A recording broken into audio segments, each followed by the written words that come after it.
Last time, I swore I'd take control of my backlog, conquer it. I actually believed I was unstoppable.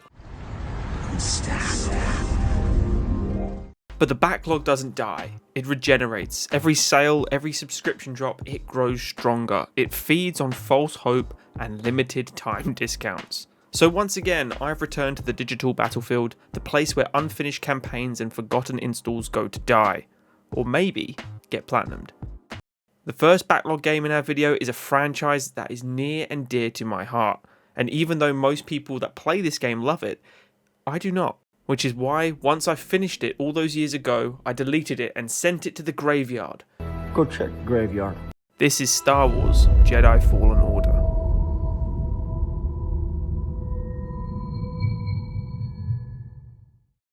Now the trophies I have left, as you can imagine, are the miscellaneous bits and of course all the collectibles, totaling 21 out of the 40 trophies. And why did I not platinum this game back when I played it? I hate the map in this game, but I am not letting it stop me this time. Our trophies begin on Bogano, the first planet we encounter on Fallen Order. We start off easy and collect multiple trophies within about a 10-minute period, all while simultaneously trying to 100% each planet. The first was Triple Take, for killing 3 enemies with 1 strike. I can't actually believe I didn't have this one already. We then jump down into a fair few enemies and decide to simply kick one of these poor creatures to death. Seems a little harsh, but kickoff does pop after boot meets face. And finally off Bogano, we quickly seek out an Ogdo. Well, more specifically, the Big Frog's tongue. Giving him a quick trim unlocks Cal Got Your Tongue. Off over to the lovely holiday resort known as Dathomir, the Night Sisters' home, but more importantly, the place where our 75th Echo was for the Echolocation trophy. Never using Travago again. And speaking of Night Sisters, I decide to let a couple of the athletic ones start swinging at me like I'd stolen their car keys. I just start spamming the parry, and it doesn't take long until I unlock the trophy perfect timing for parrying 100 attacks. We then head through the rest of Dathomir, collecting the remaining chests and seeds that were left for the 100%. Head over to Ilum for exactly the same thing, and before I knew it, it was 3 planets completely 100%ed, and we were flying through this backlog. Our 4th planet was onto the Wookiee home of Kashyyyk. We use one little location for a couple back-to-back trophies as it seemed like a good spot to farm weak Stormies. Defeating 25 enemies while they are under the effect of our empowered slow grants the trophy Not So Fast. And using the empowered slow again, but this time when a blaster bolt has been fired, allows us to force pull an enemy into that shot and defeat them. This gets us what goes around. But that wasn't the only trophy we managed to unlock whilst on the 100% for Kashyyyk. I was missing a data log on the Jewel plant, didn't actually think to ever kill one of these things, I'd always just walk over them. We delve deeper into Kashyyyk, picking up the remaining stim canisters for BD, and decide to set up a training simulation at the meditation point before I left the planet. These were extremely useful for a couple trophies. The first was Big Bang, for defeating 20 enemies with explosives. And we bring back the Athletic Sisters for another round of swing and a miss. Precision evading 100 attacks turns us into MC Hammer and pops us a silver trophy. We finally feel the force, in a good way, I think. The gold trophy for unlocking all skill moves was finally achieved. Now planet-wise, we left the biggest and longest till last. Zepho was the final one, and this was so frustrating for me because the whole way through I'm just so stupid, and when it comes to reading this badly designed map I just get frustrated and bleh. But our first trophy at least was a piece of cake. Just eat a Felix kick to the dome and return one of your own for the trophy, kicking back. We look at the frustrating, very blue, and more blue holo map to find we're needed at the crash site. Here, our final section of collectibles after a good few hours of getting lost in ruins. I can actually say I really enjoyed this bit as a Star Wars fan. Working your way through and exploring it all for the trophy, visiting Alderaan places. Oh, okay, I see what you did there. We go on to finding the last of BD's stim canisters for the medical droid trophy and discover 100% of the entire game for the most anticlimactic A Galaxy Far Far Away trophy. And then the last collectible of the game, of course, the Gold Collector trophy. Now I knew I was going to miss something, so we head back to the holiday resort in Dathomir, where I forgot to scan something to do with the Cordova logs. But once I did, data disk pops. Bam! And then we head back to the ship, praying on the walk back the terrarium had grown the last seed to something that resembles a silver trophy. And once it had, I was so relieved as we get our trophy, and then the big chief, the platinum pops. Fallen Order, check. Now before we get into the second part of the backlog and you've made it this far, I'd really appreciate it if you could hit the like button and subscribe to the channel. Well, I made it this far, didn't I? Much like these legends who are part of the NC Collective memberships and Patreons. Now I'm not sure how old you are, but whether you're born in the 70s, 80s, the mid 90s like me, or within the last 15 years, you know Hot Wheels. Team Hot Wheels! You've never seen a race like this! It's the Hot Wheels Double Dare Snare! Team Hot Wheels Double Dare Snare set with one car. Adults assemble, other cars each sold separately. Be part of the action at HotWheels.com!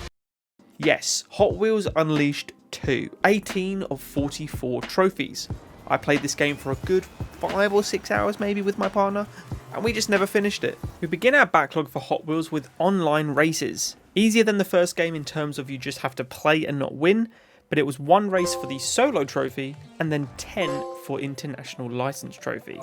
But thank you to Ratscallions in our members group for the help because I could not find anyone online. Now we unlock nice easy trophies for the most part here, and unlocking all skills for one vehicle we get spoiled for choice, and then we finally get to jump into our single player adventure with some more quick races. I unlocked the Bugatti early on into the game and decided just to rinse and repeat with that car as it was more than enough to annihilate nearly everyone in every race I did, other than the ones with restrictions to what vehicles you can actually use. You complete a race, level up, and unlock It's Me You Have to Beat for completing 10 quick races. I really enjoy this game and these games in general, especially using different vehicles. We pop Masterful for reaching the podium 25 times in any mode, and we also get a fair few trophies for collecting different vehicles here. The first of the bunch was for purchasing 25 in the shop. This unlocks Spendthrift. And like all good arcade races, we're allowed to build our own tracks. Stage Animal was for creating our own and then validating it within the track builder itself. Look mum, no track was our next trophy. We have quick races, time trials, drifting challenges, and of course, waypoints mode. Complete 5 of the waypoint modes to unlock the trophy. Much like the last trophy and the trophy It's Me You Have to Beat, we complete 10 races in elimination mode for the Immortal trophy. And You're Good at This was an easy pop for reaching level 20. Now in the story mode you have 5 boss fights, all with trophies attached. We had already beaten the first 2 bosses, so upon starting the third, we unlocked the trophy Like Lightning for using the boost for 30 minutes total.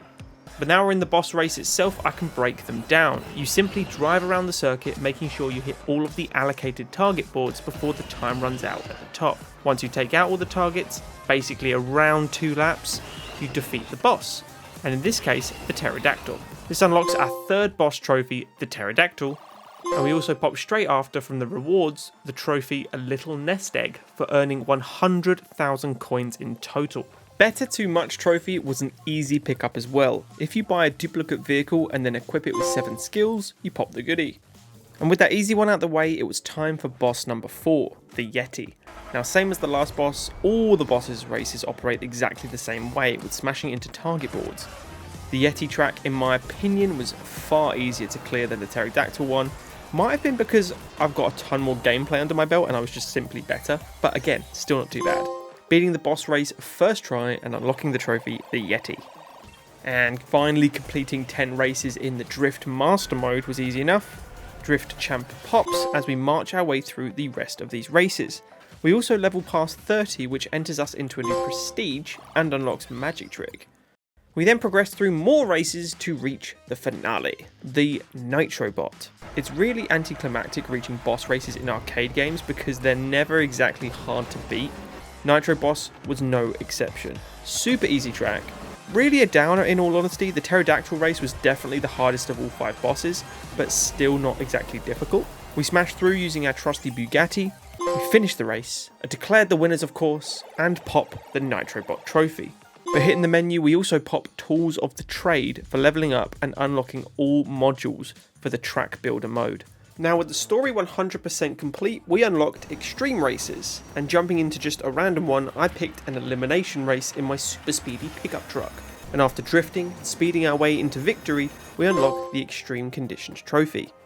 But back onto vehicle collection now, unlocking our first secret car unlocks Can You Keep a Secret, followed by going through the shop buying literally half of all the vehicles in the game. After a 15-minute spam period of buying, we do unlock is half done. Now we're in full cleanup mode, becoming the janitor of Hot Wheels. Just changing the difficulty to hard and winning a quick race was a piece of cake.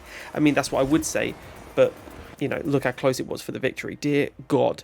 But we do unlock Now Try Online after completing the race. Now the next trophy took ages. Drift for 500,000 centimeters or 196,850 inches in total. After we had finished nearly every other trophy, we weren't even halfway through the amount of drifts needed. However, what we did do is go into a normal race, start drifting, and simply hit the glorious PS button on the controller. And this way, the game continues for us with the last motion that we were doing, which of course was the drift.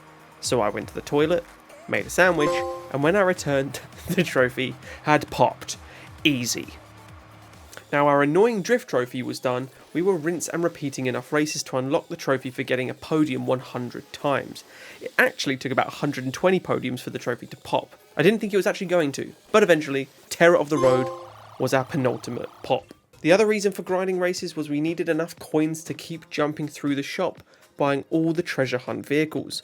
After spending 100,000 Hot Wheels coins, I finally got the car I needed, the Ford Hot Heap, unlocking Eagle Eye and popping the Platinum Trophy turbocharged.